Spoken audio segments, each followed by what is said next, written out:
Hey guys, in this video, I'll be showing you how to automate your LinkedIn job search using N8N. So let's dive into this automation I have just created. So first of all, of course, we will be starting with the first node we have here, which is a schedule trigger. So to add this, again, right click in your workflow, select add node, look for schedule trigger, and then add it here. It will give you something like this. You will have to configure your trigger here, of course. So for the trigger interval, it will be days for my case. Days between triggers, 1 day. So each day will run this trigger. Exactly at 10 a.m. each morning, we will run this workflow. You can change it, of course, to fit your needs, but this is for my case. I will leave it at this. Now we'll move on to the second node, which will be responsible of fetching the latest job offers in, of course, my field or the field that I'm searching for. So for my case, I'm looking for generative AI jobs. How do we do this? It's simple. So just go to your LinkedIn profile and then click on jobs here, and then you will be redirected to an interface just like this. Put in the search field here what you're looking for. You can be looking for SEO jobs.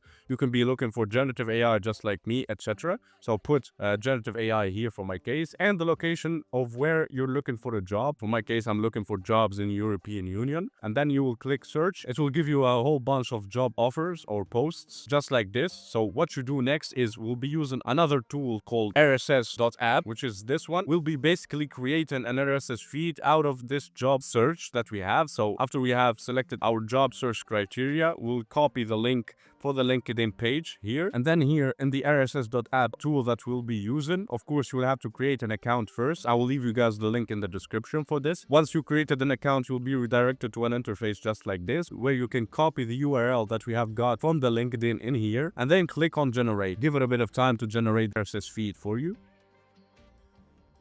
Alright, so after we got the result, you will be redirected to an interface like this. All you have to do is click on save feed. When you click, you will be able to see the RSS feed link that we got, which is a XML format, of course. So all you have to do now is just copy this link here that you got and then go back to your N8N automation or workflow. Alright, so we'll be adding another node, which is the RSS read. So right click, click on add node, look for RSS, and then select RSS read. Input it here. Of course, you will have to paste the URL that you got from the previous rss.app into here in the URL field. So paste it, and then you can run the step. I have already pinned data from the previous RSS feed that I have created when I was doing this workflow, so I will not be running this again. So the output of this node will be something like this. For testing purposes, you can start by pinning the data here. Like this, you will not have to rerun this node each time when you're testing, unless you're sure of the workflow, and then you can unpin it, of course, to get the actual data. As you can see here, for the output, we'll be getting the title of the job, the link for it, the publication date,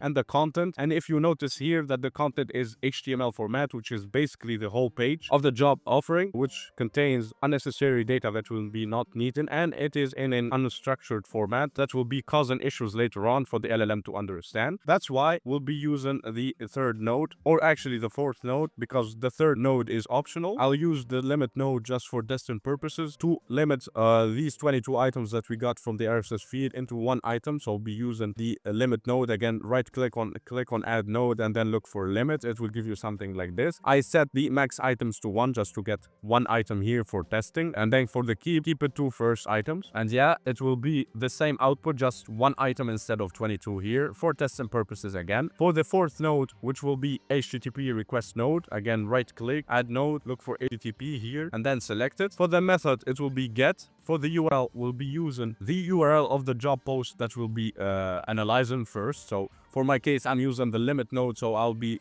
getting the link from the limit node here. Just drag and drop it. If you haven't implemented the limit node, you can go ahead and instead of limit, you will find it inside this RSS feed here. So take the link and drag it and drop it inside here. For the authentication, you will not have to change anything in here. So what this will do is take the link and scrape the whole page, the HTML page, and get all the necessary information. It will be unstructured again, but we'll improve it later on. And by later on, I mean in the next node, which will be an AI agent. This AI agent will be taking the HTML data from the previous HTTP request and turning it into a structured JSON format. How do we do that? It's simple. Just get an AI agent node. We'll be giving it a simple system message, basically telling it that it is an expert data analyst who is expert at pulling out data and analyzing data from a job listing page or site.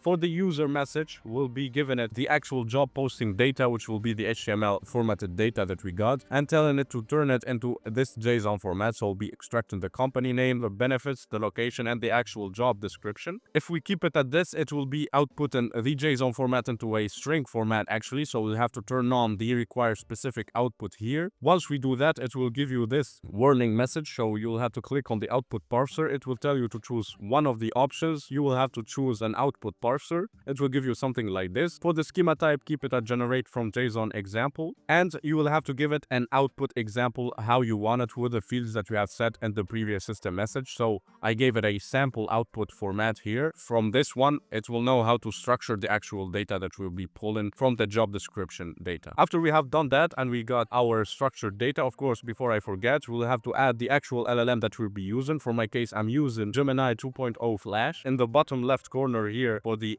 chat model, you will have to be selecting one of the LLM provider options that you will see. There are a lot of options, of course, OpenAI, Mistral, Grok, Google Gemini chat model. So since I'm using Gemini, so I selected Google Gemini chat model here. If you have done the same, you'll have to add the credential to connect with. All you have to do is just give it the API that you got from the Google AI Studio and then select the model that you'll be using. In my case, Gemini 2.0 Flash, of course. So after that, we'll be moving to the next node, which will be a basic LLM chain. What this node will do is it will actually take the job description and you can give it your resume or a brief summary of your resume in bullet points, a file, or whatever you wanted. It will take that and try to give a rating to your profile based on that job description, just to know if we are actually matching with that job or not. For this case, as I said, I use a basic LLM chain. So right click again, click on add node, look for basic LLM chain and add it. Here you'll have to click first on add prompt, select the type name to system, and then give it a simple system message telling it what to expect, a candidate CV and a job description, and give a rating from 1 to 10 based on that job description. Of course, you can give it extra information and tailor the prompt even more, like give it advice or guide it on how to actually score and point a rating. After that, we'll be adding the user message in which we'll be passing the actual job description, so we'll be getting it from the previous AI agent, and then we'll give it the actual profile of the candidate. I actually gave it a summary of my profile. I didn't pass the whole CV here, so I gave it like a brief summary just to get an idea of my profile. And then of course here we'll be not needing to turn on the require specific output, as this will be only outputting the rating as a number. Moving on to the before last node, which will be another basic LLM chain, and this LLM chain's job will be generating a cover letter for us, so we'll be not needing to do that on our own. Basically give it again the job description that you got. You can pass it either the output of the AI agent, which is the extracted job description, or the actual HTML data that we got from the HTTP request previously, just to give it more actual context on what the job is. And then of course we'll have to pass it the resume details again. This time you should give it like your name, your address, just to put it into the cover letter, of course, and the actual information of your profile. And then in the system message, you will tell it that you are a cover letter expert. In the generative AI field, my field, basically you can change it to your field, of course, and tell it what to expect from the user. And then after that, we will be needing to save the actual cover letter and the job information that we have found and the rating, of course. So for this case, we'll be using a Google Sheet. I have created this Google Sheet here, given it some fields like title, job description, link, date, rating, the company name, benefits, job description, and the cover letter that will be generated using the basic LLM chain. To include this, again, right click, click on add node, look for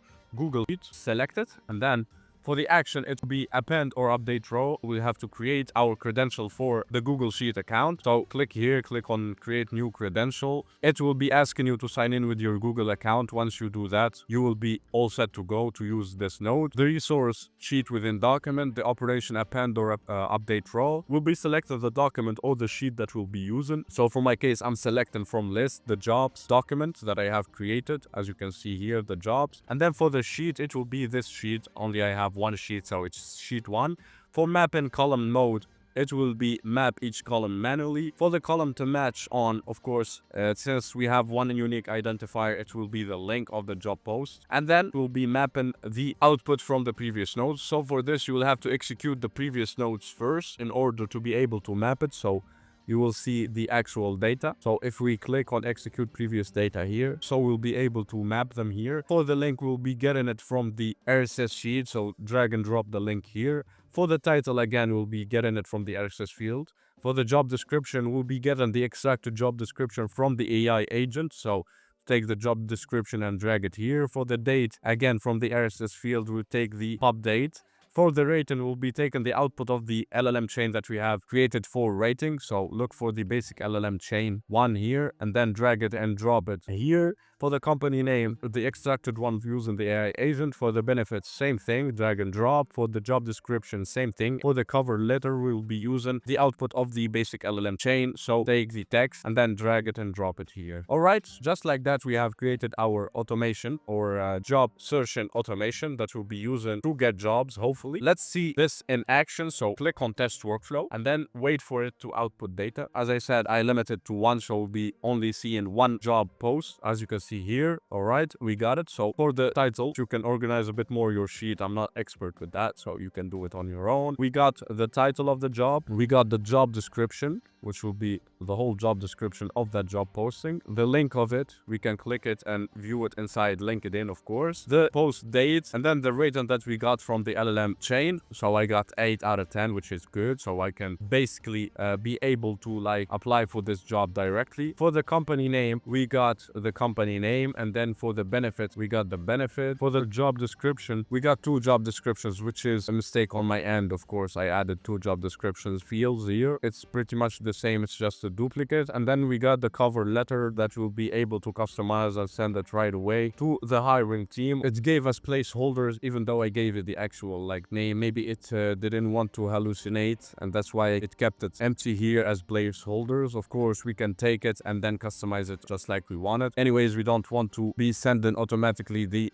cover letter as it is from the AI agent. We have to double check each time just to be a bit more successful with that. And yeah, just like that, we have successfully ran our workflow and we got a result out of it. If you are sure 100% that this works, of course, you can remove the limit node here and then you'll be set to go. After that, you can select the inactive and make it active. That way it will be triggering each time in the specific date that you have set. And yeah, this is it, guys. I hope you enjoyed and found this useful. If you did, please leave a like and subscribe to the channel, and I'll be seeing you in the next tutorial. Goodbye.